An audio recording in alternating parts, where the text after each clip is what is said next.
오늘 주시는 하나님 말씀은 예레미야 32장 16절부터 35절까지 말씀입니다.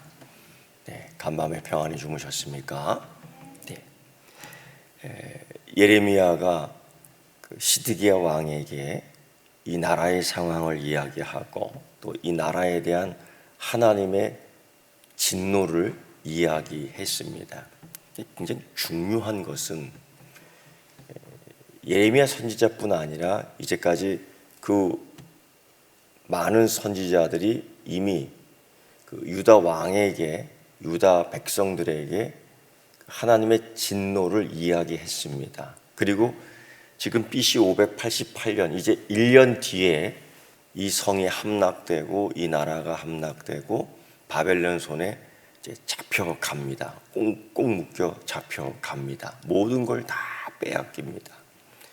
이 과정이 진행되고 있습니다. 그런데 깨닫지 못하고 있습니다. 이게 하나님의 또 다른 진노예요.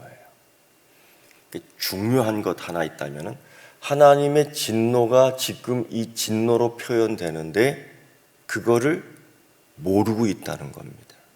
그걸 어떻게 모를 수 있어요? 근데 모르고 있다는 거예요. 이것이 하나님의 벌이다.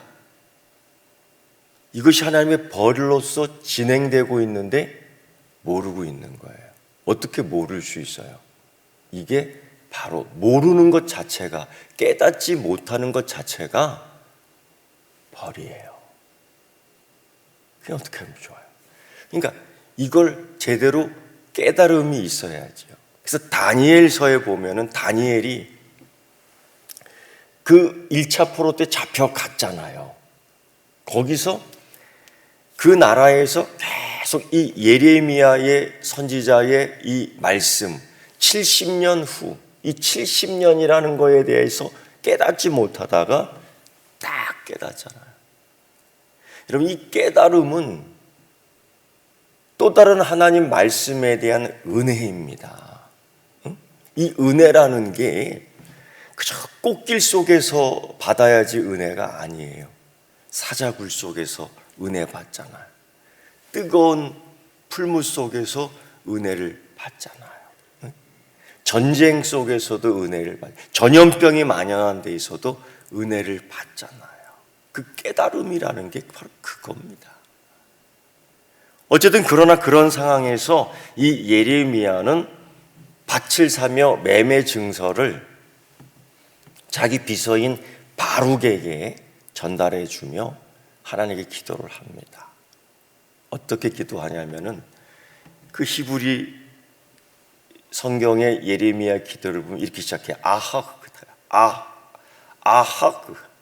뭐냐 이게? 슬프다 하고 소리를 탁. 하나님 슬픕니다. 슬프도소이다 여호와여. 왜요? 주님은 그렇게 능력이 많고, 주님은 그렇게 자비가 많고, 주님은 그렇게 은혜가 많고, 주님은 그렇게 정말 할 수 없는 일이 없으신 분인데, 어찌 할 수 없는 일이 없으신 분인데, 그러니까 모든 걸 다 할 수 있는 전지전능하신 하나님이신데 이 백성에게 은혜를 베풀어 주시지요. 왜 이 상황, 이 고난을 겪게 합니까? 하고 탄식해. 그러면서도 하나님께서 이제까지 행하신 역사적인 일들을 되짚어보는 거예요. 이게 여러분 굉장히 중요합니다. 지금까지 행하신 하나님의 일을 역사적으로 뒤집어보는 이 객관적 신앙의 반성, 이게 우리 삶의, 이 신앙의 삶에 있어서 굉장한 기준이 되는 겁니다. 이게 없으면 안 되죠. 그래서 어디서부터 시작되냐면은 하나님께서는 천지를 지으셨고 하나님은 천지 창조의 하나님이셔요.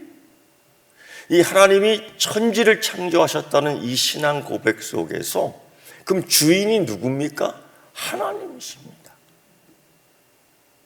일단 그 주인이신 하나님, 그럼 나는 뭡니까?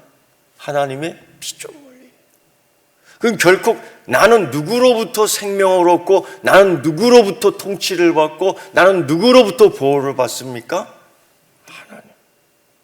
하나님. 내가 잘 먹는다고 해서 오래 사는 것 아니고, 내가 멋있는 비싼 옷 입는다고 해서 폼나는 게 아니고, 내가 집에 문 꼭꼭 잠궈놨다고 해서 안전한 건 아니고, 나의 안전과 나의 삶의 멋과 나의 삶의 건강과 나의 삶의 풍요로움이 어디서부터 오는 거야? 천지를 지으신 여호와에게서로다.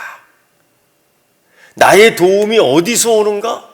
천지를 지으신 여호와에게서로다.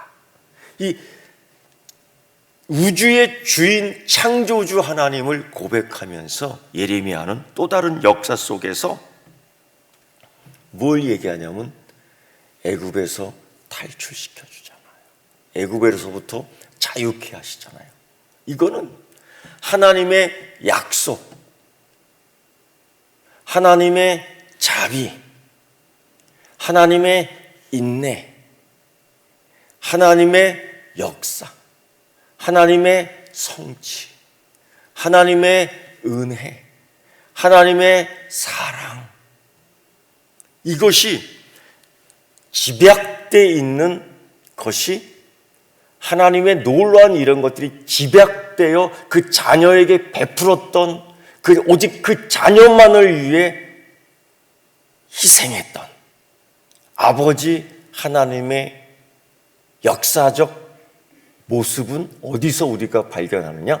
애굽에서 우리를 자유케 했을 때. 그러한 아버지의 희생, 그러한 아버지의 사랑, 그런 아버지의 자비, 그런 아버지의 인내, 그것 때문에 이스라엘 백성들이 젖과 꿀이 흐르는 약속의 땅으로 들어올 수 있었다. 그게 없으면 광야에서 다 죽었지요. 약속 어기는 그 백성들, 그게 없으면 광야에서 다 죽지요. 오늘 예레미야는 그걸 알고 있었습니다. 애굽 땅에서 표적과 기사를 행하였지요. 주의 자녀들을 오늘처럼 이르게 하셨지요. 주께서 표적과 기사와 강한 손과 표심팔로 이스라엘 백성들을 애굽에서 이끌어 주셨죠. 이게 간단한 몇 줄의 고백이지만은 거기에는 하나님의 약속, 하나님의 약속의 이루심, 아브라함과의 약속을 인내하며 하나님의 자비로, 하나님의 사랑, 이런 모든 것들이 집약되어서 그들을 쫙 인도하지 않습니까? 그거를 알고 있어요.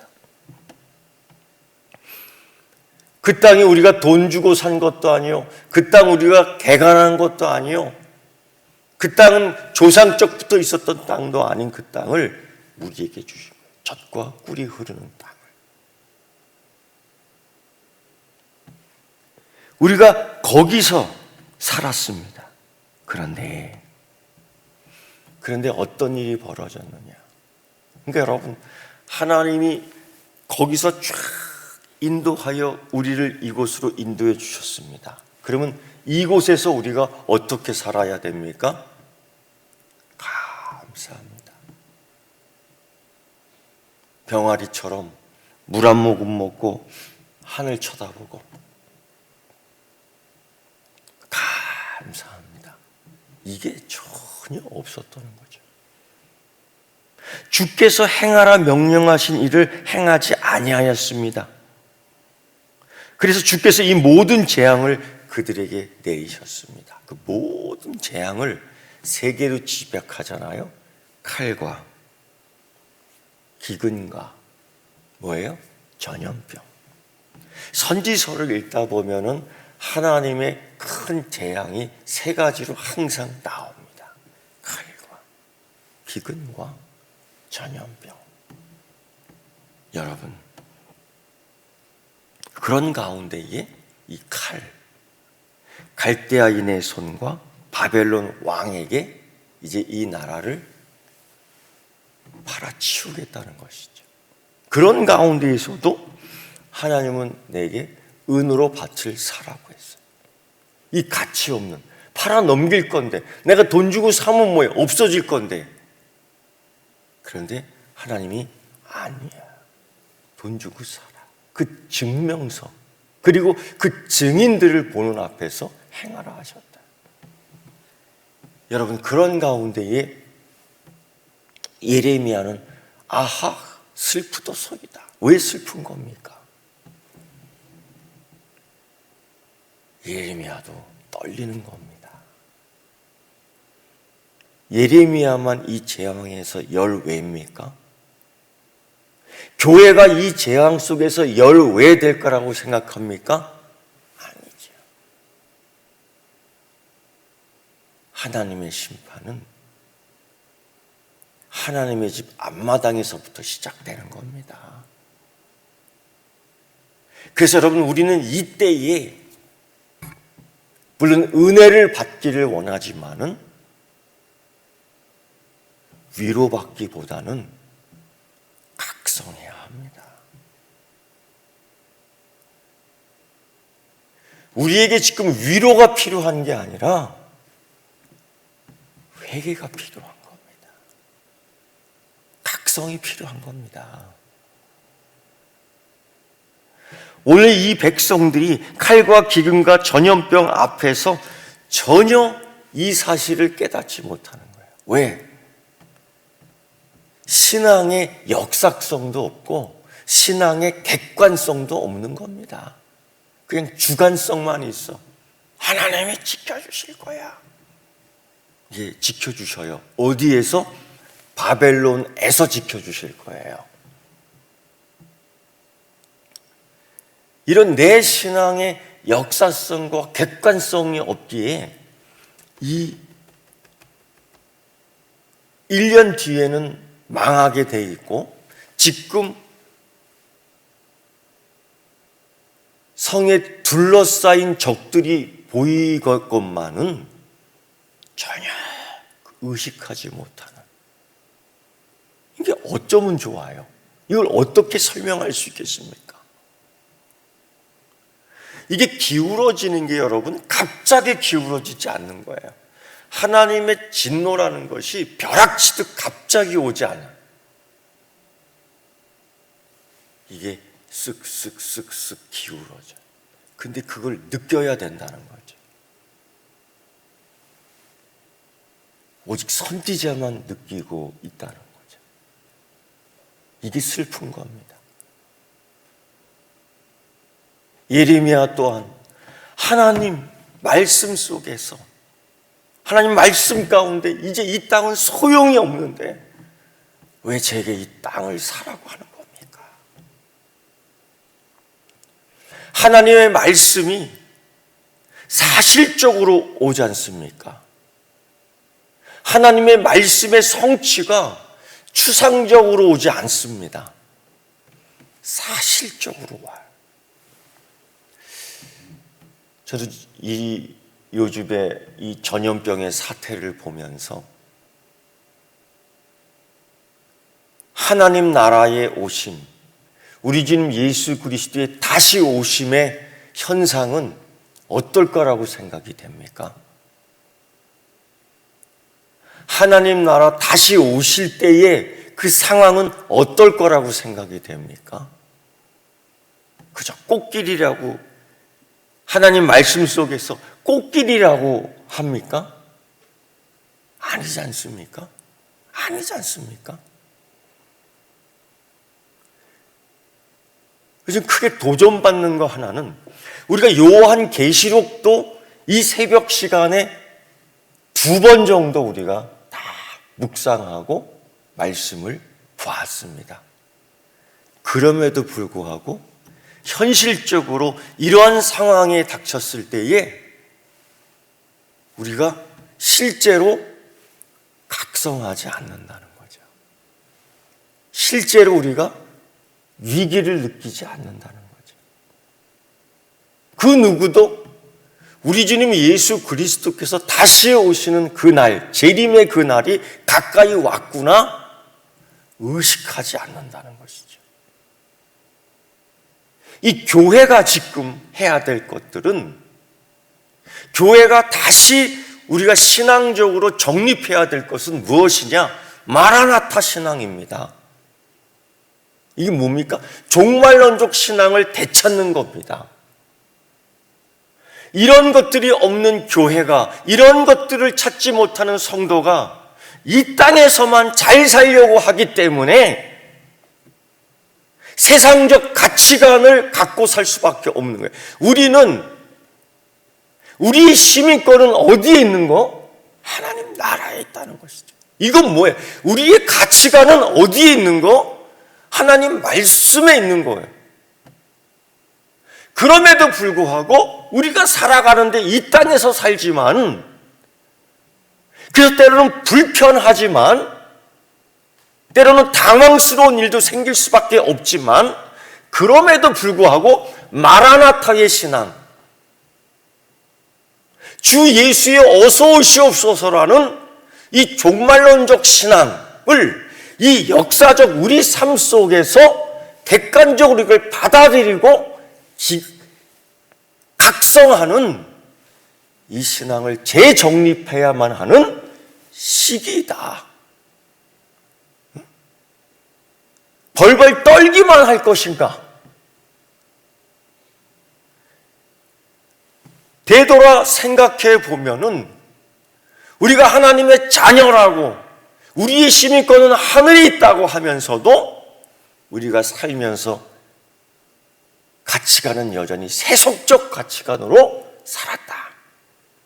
이런 백성들과 이런 내 마음과 이런 내 상태가 오늘 나오는 이 예레미야에 나오는 이 백성들, 이 고관들, 이 제사장들, 이 시드기야 왕과 다를 게 뭔가? 느낄 수 없는, 그렇다면 이미 마음이 굳어져 버린, 세상적 가치관으로 이미 딱딱하게 굳어져 버린, 그래서 어떤 말씀, 어떤 씨를 뿌려도 열매 맺지 못하는 그런 땅은 아닌가? 각성해야 될 때지요. 여러분, 각성해야 될 때입니다. 예레미야는 그러면서 그 기도를 한 겁니다. 가슴을 치면서. 무슨 소용이 있겠습니까, 하나님? 그때에 그 마음과 그 기도와 그 감성을 아시고 자비하신 하나님께서 예레미야에게 응답해 주십니다. 어떤 응답? 하나님 진노의 합당성, 하나님 진노의 공의성, 하나님의 이 진노가 불의하지 않다, 하나님의 이 진노가 불법하지 않다, 이거를 하나님이 설명하는 겁니다. 그래서 이는 그러므로 하고 나오는 거예요. 그래서 왜 보니, 왜 하나님이 노여움을 일으켰느냐? 32절 이하. 왕들, 고관들, 제사장들, 선지자들, 유대 사람들, 예루살렘 주민들, 그들이 다 하나님 아버지에게서 등을 돌렸다. 언약을 파기했다. 여러분, 이 약속이라는 건 참 중요한 겁니다. 하나님 성품에 있어서 이 약속이라는 건 굉장히 중요한 거예요. 근데 이 약속을 누가 먼저 파기해? 하나님께서? 이 사람들이 이유를 분명히 얘기하지요. 그래서 하나님 진노의 합당성. 그래서 예레미야는 눈물을 닦습니다. 하나님이 옳습니다. 아멘? 아멘 해야 돼요. 하나님이 옳습니다. 이 신앙의 고백이 오늘 새벽에 다시 각성되기를 축원합니다. 기도하겠습니다. 하나님 아버지, 지금 이 때는, 이 시간은 하나님 앞에서 바로 서는 시간입니다.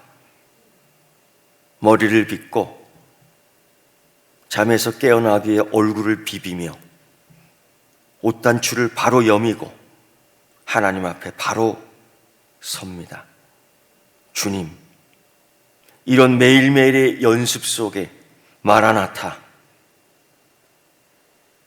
주님 오시는 그 상황 속에서 항상 기억하게 하시고 준비하게 하시고 연습하게 하여 주옵소서. 이때에 내가 하나님을 향하여 어떠한 삶을 살았는지 뒤돌아보게 하시고 앞으로 살아가는 모든 삶에 있어서 하나님 주신 은혜들을 기억하고 감사하게 하여 주시옵소서. 하나님, 칼과 기근과 전염병이라는 하나님의 진노의 종류, 방법, 우리가 다시 한번 되새겨 봅니다. 이때에 아버지 하나님 앞에서 다시 바르게 서는 자녀, 교회 되게 하여 주시옵소서. 예수님의 이름으로 기도드리옵나이다. 아멘.